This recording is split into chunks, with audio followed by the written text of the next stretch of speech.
রেজাউল করিম। আমার বাসা বারখাদা 13 নম্বর ওয়ার্ডের বারখাদা পূর্বপাড়া। আচ্ছা, যে আসলে যে পৌরসভার যে নির্বাচন সেখানে তো আপনি একজন প্রার্থী কাউন্সিলর, তো কেন প্রার্থী হলেন, কি কারণে, উদ্দেশ্যটা, লক্ষ্যটা কি আসলে? কুষ্টিয়া পৌরসভাতে আমাদের টোটাল 21টা ওয়ার্ড। এই 21টা ওয়ার্ডের মধ্যে আমাদের 13 নম্বর ওয়ার্ডটা সব থেকে বেশি অবহেলিত আমি মনে করি। কারণ আমাদের আশেপাশের যে ওয়ার্ডগুলো 13 নম্বর 14 নম্বর একটা আইডল ওয়ার্ড, কারণ এখানে যে কাজ হয়েছে আমাদের ওয়ার্ডে তার সিটে ফোটা কাজ আমরা পাই নাই।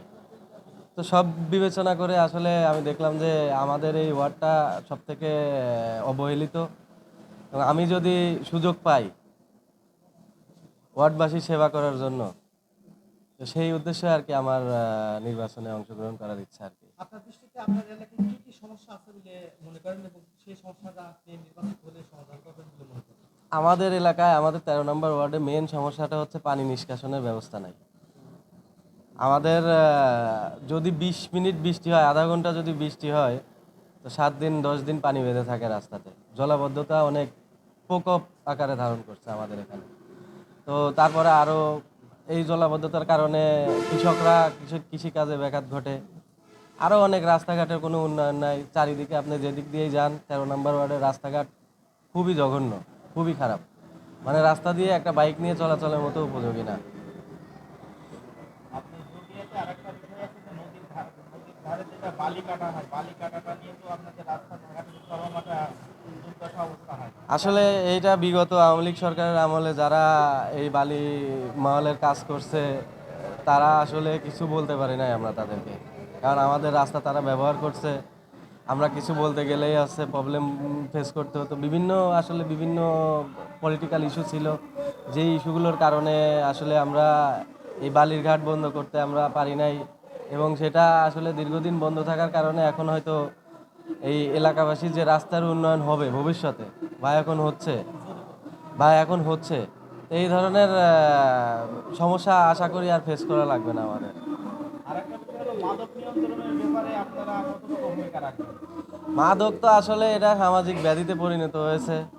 মাদক আপনি এলাকার মধ্যে যেখানেই যাবেন, ছোট ছোট বাচ্চারা থেকে শুরু করে তারা খেলাধুলা না করে তারা এখন মাদকের দিকে ঝুঁকতেছে। কারণ আপনার মাদকটা হচ্ছে সহজলভ্য হয়ে গেছে। তো এই জিনিসটা নিয়ে যদি আমরা এলাকা ভিত্তিক যারা এলাকা যুব সমাজ আছে তারা যদি সচেতন হই, তারা যদি কাজ করি, তাহলে এটা নিরসন সম্ভব। আপনি কমিশনারে দাঁড়াচ্ছেন, যদি জয়লাভ করতে পারেন, এলাকাবাসীর যদি মাদক নির্মূল কি সবার আগে করবে? আসলে মাদক নির্মূল তো আমার একার পক্ষে সম্ভব না। এলাকাবাসী যদি সবাই মিলে কাজ করে তাহলে এটা অবশ্যই সম্ভব। আরেকটা বিষয় একটু বলবেন যে মাদক নিয়ে আমরা প্রায় কি আসলে রাজনীতি থেকে এবং যারা প্রার্থী হন তাদের মধ্যে একটা ক্ষেত্রে আমরা মাদক নির্মূল করবো, কিন্তু আসলে পরবর্তীতে কিন্তু তাদের কোনো অ্যাক্টিভিটিস আমরা দেখিনি। এই বিষয়টা আপনি?